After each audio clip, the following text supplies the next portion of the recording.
A few years ago, I was drowning in debt, living paycheck to paycheck, and honestly, I thought financial freedom was impossible for someone like me. If you've ever felt frustrated with money, like you are working hard but never getting ahead, I get it. I've been there. But today, I'm so excited because we're starting a brand new series, Financial Freedom, and this is Introduction, Episode 1. So go ahead, grab a pen and notebook because in this video, I'll walk you through 5 essential steps to financial freedom. The exact ones I used to go from struggling with debt to now taking control of my money.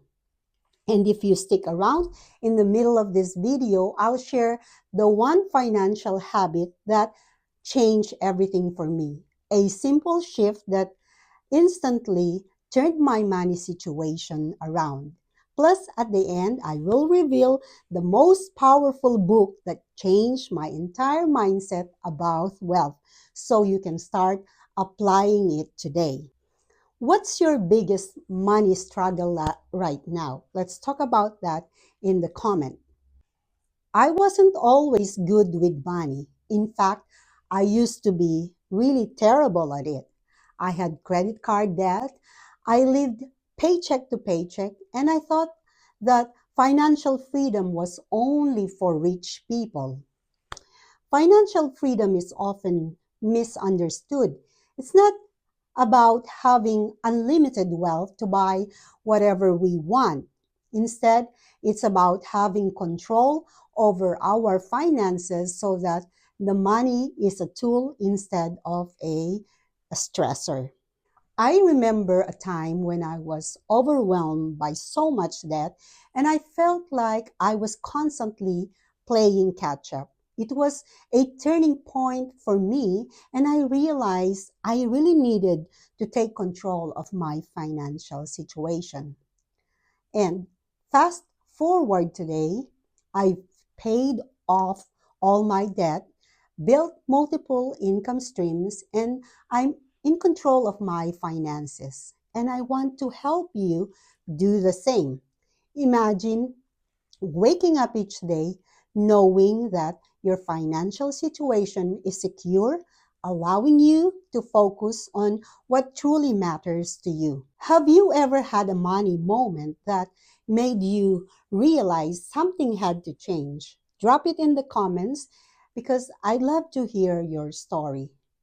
Think about what financial freedom means to you personally. Is it being debt free, having a certain amount in savings, or maybe it's the ability to travel or pursue a passion project without financial worry? Take a moment to visualize your ideal financial situation. Now, let's talk about some actionable steps so you can take to start your journey towards financial freedom. Number one, assess your current financial situation. You cannot fix what you don't measure. Start by listing your income, expenses, and your debts. Your income sources, such as your salary, side hustles, or any passive income. Next, document all your expenses, including fixed costs like rent or mortgage, utilities, groceries, car payments, insurances, and, and discretionary spending like dining out or entertainment. And finally, write down all your debts from smallest to largest. Why is this important? Well, just like you wouldn't embark on a road trip without knowing your starting point, you cannot plan your financial journey without knowing your current situation. And then identify unnecessary spending habits. This assessment will help us identify areas where we might be overspending and opportunities for us to save more. And it gives us also a total picture of our financial status. For instance, you might discover that you are spending more on subscriptions than you realize, or that dining out is taking a bigger chunk on your budget than expected. When I first did this, I realized I was spending $200 on coffee and takeout, and cutting that in half helped me start saving.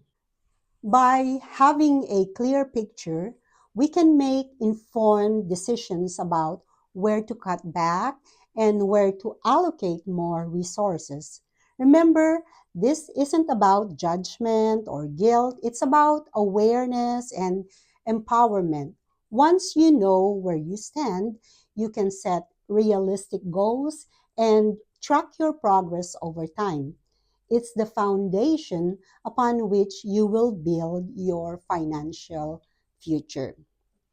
Second, create a budget.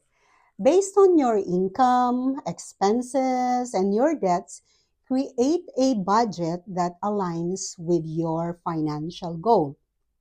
Use a 50-30-20 rule: 50% on your needs, 30% on your wants, and 20% on savings. Allocate funds for essentials, wants, savings, and debt repayment. Stick to this budget to ensure you are living within your means. Remember to include savings as a non negotiable category. Some people just concentrate on paying off their debts, but to me, it's so important that we save a certain amount of money for savings so that it also grows and we avoid that feeling of despair and depression because nothing is being saved, and like you don't have any money at all but you have so much debt. Next is track spending weekly to stay on course. This ensures that you're staying within your budget. Use budgeting apps like Every Dollar, Credit Karma, Pocket Guard, Good Budget, Honeydew. These have free versions that you can use, and you don't have to pay for subscription. You can also do spreadsheets or even a simple notebook to record your expenses. Lately, because I'm not really buying much, so I just use a calendar or my planner, and I use a red pen and I write there on particular days if I bought something. And so when I look at my calendar and I see so many red, that it's like a trigger to me that, oh my gosh, like I am buying, spending. And so like I have to like freeze, stop, mellow down. Okay. This helps me stay accountable and make adjustments as needed. I thought that budgeting were boring, but until I realized mine helped me make a trip to Boracay, Philippines without guilt, and it's fully paid for. My recommended book on this topic is Dave Ramsey, Total Money Makeover, and I read and finished the book. It's really highly recommendable, and I put the link in the description. At the end of each month, review your budget and compare it to your actual spending. Identify any discrepancies and adjust your budget accordingly. Life changes, and so should your budget. Be flexible, be kind to yourself, and be willing to make changes as your financial situation evolves. Number 3, set clear financial goals. Set short-term, mid-term, and long-term goal. Short-term is 1 year, mid-term is 3 years, and long-term is 5 years. So my first short-term goal was to save $1,000 for emergencies, and my mid-term goal was to pay off my credit card debt, and my long-term goal is investing in passive income streams. And next is to visualize what financial freedom looks like for you. Define what financial freedom means to you. Is it being debt free, having a certain amount in savings, or being able to retire early? Set specific, measurable goals to work towards. Write these goals down and revisit them regularly to track your progress. My recommended book on this is The Rich Dad, Poor Dad by Robert Kiyosaki. I finished reading this book and it completely changed my mind. So I included a link in the description for you guys to check it out. So let's move on. The number 4 is prioritize debt repayment. Debt is the number one thing holding most people back. The sooner we get rid of our debt, the faster we will reach our financial freedom. And if you're dealing with debt, prioritize paying it off.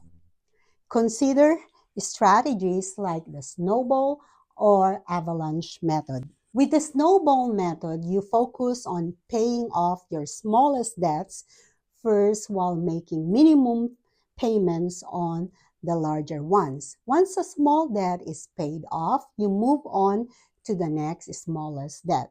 This method can provide quick wins and build momentum, keeping you motivated. The next is the avalanche method. The avalanche method, on the other hand, involves paying off debts with the highest interest rates first while making minimum payments on others. And this approach can save you more money in interest over time, but it may take longer to see progress. Choose the method that best suits your personality and your financial situation. Imagine the relief you will feel as you see those balances decreasing. And next is avoid taking new debts unless it's absolutely necessary. I only use my debit card now when I'm buying things. I have removed my credit card in my wallet and also in my Amazon account. I only use my debit card there. I do have one credit card, which is the Chase Sapphire, and I use it when I travel abroad or when I go to places that is new to me and I'm not really sure about the safety of using my card. Okay, number 5 is build an emergency fund. An emergency fund is like a financial seatbelt. It protects us when life throws unexpected expenses at us. Action steps: start with $1,000 in a high yield savings account and then work toward 3 to 6 months of expenses for full security. Find out the total amount of money that you need in a month to survive and pay all the things that are a must. So find that total. Then multiply that for 3 to 6 months. Example, I need 2,000 a month. And so my 3 to 6 months emergency fund would be 6,000 to 12,000. This amount will provide a safety net for unexpected expenses and prevent us from going into debt. Think of it as our financial cushion, giving us a peace of mind. My recommended tool for this is the Capital One 360, and I added the link in the description. What I do is from my debit card that where my salary is being deposited, I link the Capital One 360, and in Capital One 360, I would set up automatic deposits, and it would go to the different savings that I would put name, like this is for vacation, this is for health, this is for home repairs, things like that. And finally, as a promise, the game changer habit that changed my life is the pay yourself first rule. Most people pay their bills, spend money, and save whatever is left. But the secret is to flip this: save first, then spend what's left. I started automating savings with Capital One 360, and within months, I had built my $1,000 savings without even thinking about it. Because when my salary goes to my debit card, the Capital One 360 deducts all those savings that I automatically put in. And so there's really nothing to spend much because it's already in the savings. So, my recommended book on this topic is The Richest Man in Babylon. And I put the link in the description below. Comment below which step do you struggle with the most. Let's talk about it. And check the description because I've linked my favorite finance books, budgeting tools, and savings account to help you start your financial freedom journey today. Subscribe and turn on the notification so that you don't miss the episode 2 on budgeting hacks that make saving money effortless. Thank you guys for spending time with me, and I so appreciate all your support.